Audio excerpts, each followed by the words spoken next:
Deməli, İngiltərədən aya baxacağıq. 17-20-ci əsrlər İngiltərə. Deməli, 17-ci əsrdə sosial-iqtisadi vəziyyət necədir? İngiltərə aqrar ölkədir. Beynəlxalq ticarətdə Ləmanş döyüşündən sonra mövqeyi güclənib, özünün coğrafi mövqeyi də yaxşıdır və nəticədə inkişaf edib. Əmtəə pul münasibətləri inkişaf etdiyi üçün İngiltərədə təbəqələşmə baş verib. Kəndlilər təbəqələşiblər, kənd burjuaziyası və muzlu işçi qüvvəsi yaranıb. Burjuaziya müstəmləkələr işğal etmək istədiyi üçün güclü donanma yaratmaq istəyir. Şəhər həyatı Fransa, İspaniyadan daha azaddır. Varlanma mənbələri Mahud və Hindistandan gətirdiyi pambıqdır. Yeni zadəganlar yaranıb və bu İngiltərə üçün artıq siyasi vəziyyət biraz gərginləşir. Siyasi vəziyyət necədir?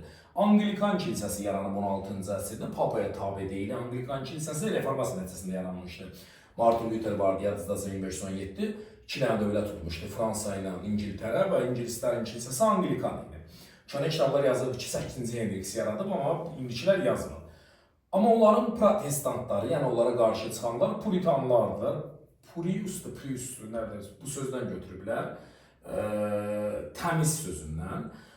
Onlar kilsə mərasimlərinə qarşı çıxırdılar. Parlament silk orqanı idi. Parlament şəhərlərin inkişafına nə mane olurdu? Sexh nizamnamələri. Sexh nizamnamələri şəhərlərdə sexh tikməyə imkan vermir. Yalnız manifakturalar tikilə bilərdi kəndlərdə və şəhərdə siz sexh açardınızsa, parlament buna çox ciddi zərbələr təyin edirdi və bu əhali arasında narazılıq yaratmışdı. İngiltərədə inqilab ərəfəsində vəziyyəti pisləşdirirdi nə? Parlamentlə kral arasında ziddiyyətlər, bir də puritanların fəaliyyəti. Yəni, parlamentdən puritanlar son dönəmlər eyni nöqtəyə vururlar. Belə bir zaman sülalə dəyişikliyi baş verir. Tudorlar gedir, 1603-cü ildə Stuartlar gəlir, 1-ci James. James İspaniyada nicat diplomatiyası eləyir.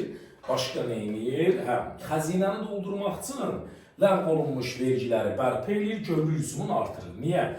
Çünki parlamentlə razılığa görə kral yeni vergilər təyin edə bilmir, yeni qaydalar verə bilmirdi. Deməli, bu zaman parlament şəxsiyyət azadlığı istəyirdi və kralın əhalinin şəxsiyyət azadlığını məhdudlaşdırmasına qarşı çıxırdı. Kral isə istəyirdi ki, mütləqiyyəti möhkəmləndirsin və parlament özündən asılı vəziyyətə salsın. Müxalifət bir mənalı qarşı idi ki, Fransa və İspaniyaya yaxınlaşsın hökumət. Niyə? Bunlar katolik idilər. Eyni zamanda Papaya da vergi verməli olacaqdılar. Puritanlar isə Anglikan kilsəsinə qarşı idilər, yəni dəbdəbəli mərasimlərə. Birinci Charles nə eləyir? James'dən sonra yaradacağı hökuməti 1625-də Şotlandiya ilə müharibə eləyir, uduzur, xəzinə boşalır, yeni vergilər təyin eləsinlər, yeni qanunlar qoysunlar deyə 1640-cı ildə parlamenti çağırır. Bundan da İngiltərə burjuva inqilabı başlayır. Parlament gəlir, Charles'la razılaşmır, yeni vergilər qoymaq istəmir, özü yeni 2 qanun qəbul edir. Siyasi məhbuslara azadlıq verilsin və onlar 3 il müddətinə dəyişilsinlər. Yəni, parlament 3 ildən bir çağırılsın və heç kimdən razılaşmır. Birinci vətəndaş müharibəsi başlayır. Vətəndaş müharibəsinə təsir edən hadisə də biz reformasiyada keçmişdik. 30 illik müharibə idi, Vestfaliya sülhü. 1642-46 birinci vətəndaş müharibəsi baş verir. Round 1-də, yəni 45-ə qədər parlament ordusu məğlub olurdu. Niyə? Həm az silahlanmışdılar, təcrübələri yox idi. Bir də mötədillərdən qorxurdular puritanslar, kralı öldürmək istəmirdilər.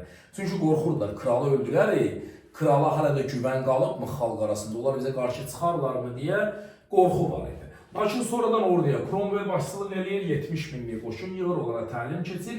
1645-də Neysbi döyüşündə qalib gəlir və birinci vətəndaş müharibəsinin taleyi həll olunur.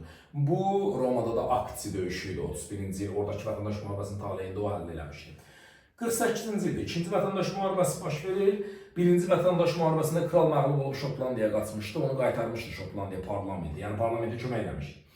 İkinci vətəndaş müharibəsində parlament krala kömək edir, amma yenə də, üzr istəyirəm, Şotlandiya krala kömək edir, amma yenə də parlament qalib gəlir. Deməli, burada nə yazmış? 1649-cu ildə krala edam edəcəklər və İngiltərə olacaq respublika. Bundan qabaq parlament hansı qərarları qəbul edib? Deməli, ruhanilərin, kralın və kral tərəfdarlarının torpaqları müsadirə olunub. Burjuaziya yeni zadəganlar və köhnə hərbçilərə satıblar. Yəni aqrar məsələ burjuaziya və yeni zadəganların xeyrinə həll olunub. Çəpərləmələrə rəsmi icazə verilib. 49-53 İngiltərə olacaq respublika. Parlament qanunverici orqandır, dövlət şurası icra edici orqana çevriləcək. Və respublika nəyi qadağan eləyir? Yun parça, bir də mahudun gətirilməsi və bütün məhsullar yalnız ingilis gəmiləri ilə daşınmalı idi, Holland gəmiləri ilə yox. Yəni bu qanunlar əsasən Hollandlara qarşı verilmişdi. Xarici siyasətdə nə etdilər? İspaniya və Fransaya öz müstəmləkələrini tanıtdılar. Hollandiya Portuqaliyanı məğlub elədilər. 1649-da İrlandiyanı, 1652-ci ildə də Şotlandiyanı tutdular və bu parlament ordusu oldu, artıq işğalçı oldu. Lakin nə oldu? 1653-cü ildə parlament dedi ki, gəlin ordunun sayını azaldaq, orduya bu qədər pul xərcləməyin. Bu zaman Cromwell dedi ki, xeyr, belə qanunla işləyirsinizsə, siz 3 ildən bir getməliydiniz, 13 ildə oturmuşsunuz, siz gedin. Ordunun gücünə parlamenti qovdu. Deputatları qovdular və 53-60 Lord Protektoratdır, yəni ordunun hakimiyyəti, hərbi güc başladı. 58-də ölür, gəlir hakimiyyətə, oğlu Richard gəlir, Richard Cromwell. O da 60-da ölür. İkinci Charles'dan Stuartların ikinci dövrü, yəni Stuartların bərpası, restavrasiyası başladı. Restavrasiya olmuş kral yeni vergi qoya bilməz, təriqət dəyişə bilməz, yəni Anglikan kilsəsini Katolik kilsəsinə çevirə bilməzdi. Bir də yeni qanunlar qəbul eləməməli idi. Charles gedir, qoşun yığır. Yəni vədlər vermişdi Charles, deməli torpaqlar ki, kral və kral tərəfdarlarından müsadirə olunub, o torpaqları əldə etməyəcək və yeni qanunlar verməyəcək. Amma gedir qoşun yığır ki, həmin torpaqları geri qaytarsın. Bundan da xəbər tutur. Üzr istəyirəm, parlament və Charles hakimiyyətdə uzaqlaşdırırlar. İkinci James'e. James də gedir. Katolik məzhəbin bərpa eləmək istəyir. Necə? Anglikan kilsəsinin üst vəzifələrinə katolikləri vəzifəyə gətirir. O da hakimiyyətdən devrilirlər 88-ci ildə, oranlı Vilhelmi gətirirlər. Yəni, parlamentli monarxiya yaranır İngiltərədə. Ümumiyyətlə, dünya tarixində ilk parlamentli monarxiyadır. Qanunları parlament hazırlayacaq, kral yalnız təsdiqləyə bilər. Yəni, nə olacaq şanlı inqilab? Dinc yoldan baş vermişdi. Oranlı Vilhelm gəlmişdi. 1689-da hüquqlar haqqında bil qəbul edir. Yenə də burada qanunlar, vergilər, ordu yığmaz kimi öhdəliklər götürürdü. 1707-ci ildə Böyük Britaniya Şotlandiya ilə, üzr istəyirəm, İngiltərə Şotlandiya ilə uniya imzalayır və Böyük Britaniya yaranır. Keçirik son parta. Deməli, İngiltərədə aqrasiya iş başlayacaq 16-cı əsrdə çəpərləmələr nəticəsində. 18-ci əsrdə isə aqrar çevriliş başa çatır. Kəndlərin torpaqsızlaşması nəticəsində aqrar çevriliş başa çatdı artıq. Muzlu işçi qüvvəsi yarandı. 18-ci əsr 60-cı illərindən 19-cu əsrin əvvəllərinə qədər sənaye çevrilişinin birinci mərhələsidir. 19-un 70-dən 20-ci əsrin əvvəllərinə qədər sənaye çevrilişinin ikinci mərhələsidir. Sənaye çevrilişi nə deməkdir? Əl əməyi, maşın əməyindən əvəz olunursa, sənaye çevrilişi başladı. Maşını maşın istehsal edirsə, sənaye çevrilişi bitdi. Sənaye çevrilişinin başlanması üçün səbəblər hansıları idi?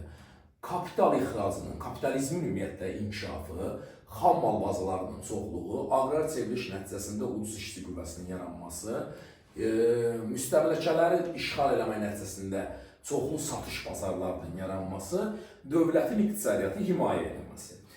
Uzun yazmamışam, qısa izah edəcəm sənaye çevrilişi. 1765-ci ildə Cenni cəhrəsi icad olunacaq. Bu 20 adamın gördüyü işi görürdü. Yəni 20 nəfərin toxuyacağı xalçana toxuyurdu. 1771-ci ildə Richard Arkwright adında biri Cenni zəhrələri alır, yığır bir yerə, özünə sex yaradır.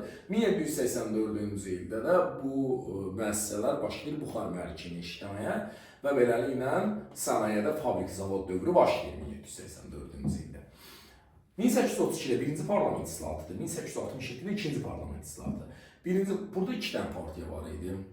Deməli, parlament islahatında birincidə sənaye burjuaziyasının yuxarı təbəqəsi təmsil olunmaya başladı. 67-də isə kiçik və orta burjuaziya, fəhlə və kəndlərin yuxarı təbəqəsi.